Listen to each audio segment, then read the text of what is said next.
Goeiemôre, ek groet jou vanmôre weer uit Naboomspruit vanuit die Brongemeente. Mag jy 'n besondere dag beleef vandag in God se teenwoordigheid.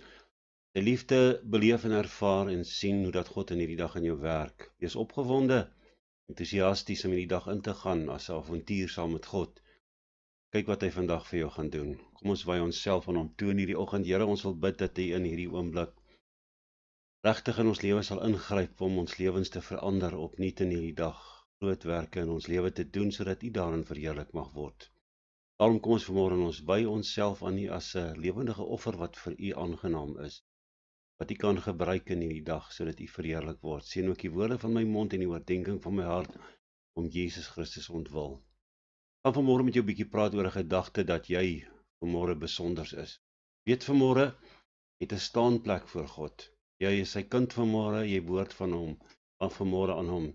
En daarom is jy regtig vanmôre besonders en kan jy aan hom vanmôre eer en lof gee.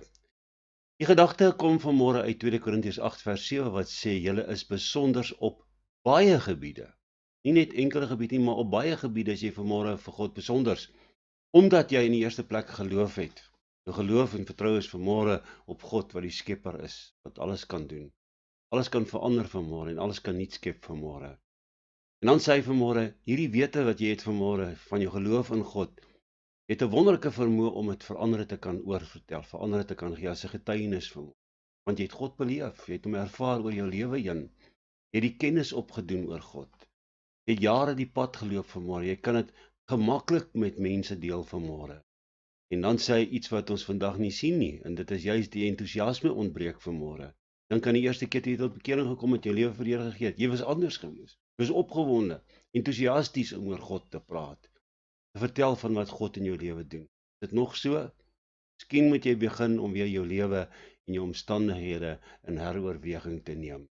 Hy sê, dan praat hy ook, Paulus, hy sê, nou ek is bly oor julle liefde en teenoor my, maar is 'n loyale liefde. So kom ek vanmôre, ek sê vir u baie dankie dat u loyaal 'n liefde teenoor my en Lydia ook in hierdie dag openbaar. Ons soveel anders gewees het, maar ons is dankbaar ons 'n gemeente het soos u wat vir ons ondersteun en vir ons bystaan. U maak die lewe vir ons makliker in hierdie tyd waarin ons leef. Hy sê, nou wil ek hê julle moet die liefdesbewyse ook besonders wees en dit met ander deel.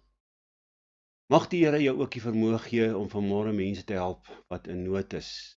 Een of ander wyse miskien net vir hulle te bid en vir hulle by te staan. Nou, ons skrifdeel het 'n aanloop gehad en die aanloop kom vanmôre uit 'n gedeelte in die 5de vers. Ek wil vanmôre vir 'n paar oomblikke dan met jou wil deel. En daai vers sê in 2 Korintiërs 8 vers 5, hulle het werklik meer gedoen as wat ek verwag het.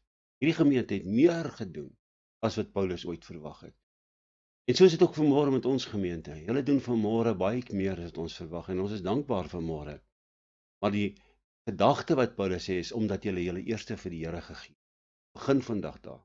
Gee jouself opnuut vir die Here sodat jy nog meer en meer vir hom kan doen. Uiteindelik weet ons vanmôre as die dag voor hom staan, al wat ons in die hemel kan invat, wat ons hier op aarde in sy koninkryk bely.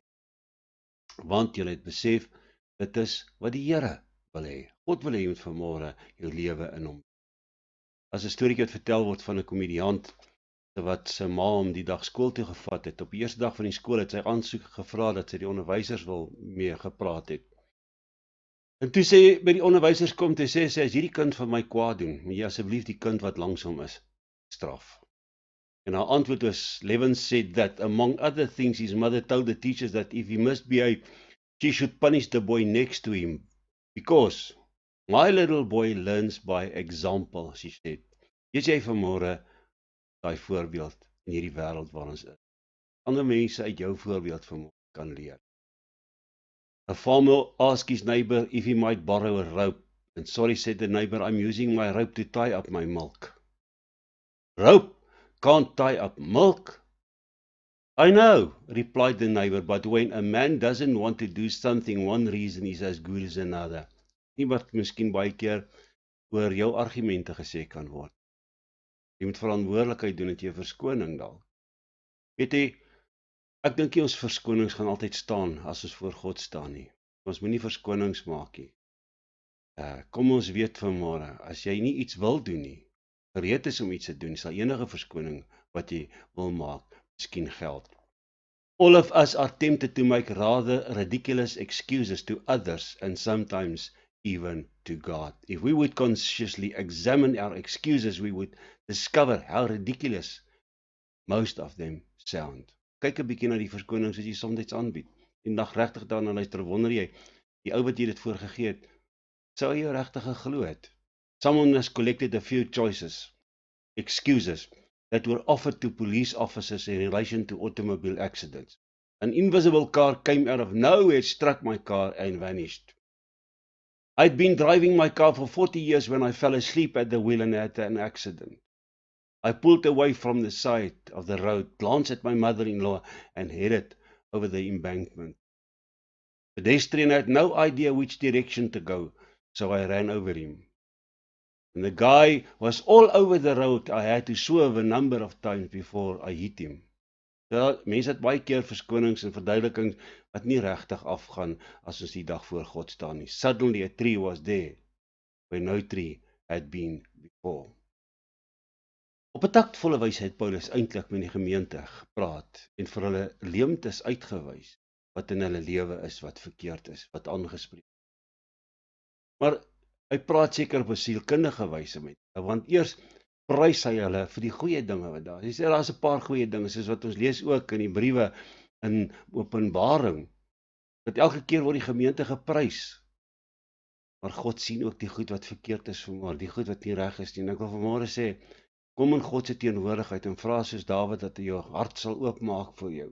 Dat jy weer in jou eie hart en jou eie lewe kan kyk, dat jy kan regmaak vanmôre wat verkeerd is. Hy het wel lof vir die Korintiërs se oorvloed van deugde. 'n Hele reeks van hulle word genoem. Hy sê julle het baie geloof. Julle was goeie sprekers, julle kon nie goed reg sê. Julle het baie kennis, baie entoesiasme en 'n loyale liefde. En so kom hy uiteindelik en hy sê, daarom is julle eintlik besonderse mense. En waar jy vanmôre is jy 'n besonderse mense, 'n besonderse instrument in God se hand as jy net toelaat dat hy deur jou werk. You are rich in every respect. You are an outstanding in every sphere. Jy is 'n uitstaande mens vanmôre in God se teenwoordigheid met sy krag. Dan het julle ook baie entoesiasme en 'n geweldige groot loyale liefde. So, as jy vanmôre na jou lewe kyk, wat maak jou vanoggend anders as die gemiddelde mens wat rondom jou? Waar jy ook al vanmôre bly, waar jy miskien in 'n kantoor werk, waar jy vanmôre, wat maak jou vanmôre as kind van God, geliefde van die Here, so anders? Besonders van wees vandag daai besonderse kind van God, wat hy daar geplaas het waar jy vanmôre is, sodat jy hom daar kan verheerlik. Die Korintiërs was mense wat selfs die negatiewe dinge en hartseer in hulle lewe kan omvorm, om dit te gebruik om diensbaar vir God te wees. Jy is nie vanmôre in 'n krisis omdat God jou wil afbreek nie. Hy wil jou leer, op 'n geloofspad volg, dat jy nader om kan kom, sodat dit wat hy in jou gebou het vanmôre kan gebruik tot sy eer. Here, ons sê vanmôre vir U baie dankie dat ons in U hande is. Sê vir U baie dankie dat U vir ons sorg, dat U vir ons goed is, dat U ons lief het. Ons wil vanmôre bid dat U in ons lewens verheerlik mag word in alles, naam groot gemaak mag word, groot God. Waar iemand U vanmôre nodig het, wat ook al is, iemand siek is vanmôre, bid ek nou in die naam van Jesus Christus, dat U hom sal aanraak in hierdie oomblik, 'n wonderwerk sal doen, verheerlik sal word. Dat iemand is wat vanmôre gebuk gaan onder probleme en omstandighede, finansiële probleme, wat ook al, bid ek vanmôre, Here, dat U in die eerste plek U hand sal uitstrek na hom, maar ook vir hom wysheid sal gee, insig sal gee, wat van U afkom, om uit hierdie omstandighede te kan uitbeer. Help ons vandag, God. Word verheerlik in ons lewens, Christus Jesus ontwil. Nou wil ek jou seën, ek wil regtig bid dat die Here jou seën en beskerm, dat hy vir jou goed sal wees en jou sy genade sal gee, en dat hy aan jou goed gaan doen in die dag en jou vrede sal gee. Amen. Ek wil vanmôre vir die kerk rekeningnommer 4056 995 281, dis 'n Absa rekening, 4056 995 281, 'n Absa nommer. Ek sê vanmôre vir jou baie dankie vir jou bydrae. Die tesourier sê ook vir jou baie dankie, maak sy werk vanmôre moeilik, en veral weet ek vanmôre, die Here sien vanmôre wat jy doen en gee, en hy gaan nie net dankie sê nie, hy gaan jou beloon vanmôre om vir jou ook 100voudig terug te gee soos wat hy in sy woord wil doen. Wat jy saai vanmôre, kan jy uiteindelik in oorvloed in die hand van God terugmaai. Mag hy in hierdie dag in jou lewe verheerlik word. Amen.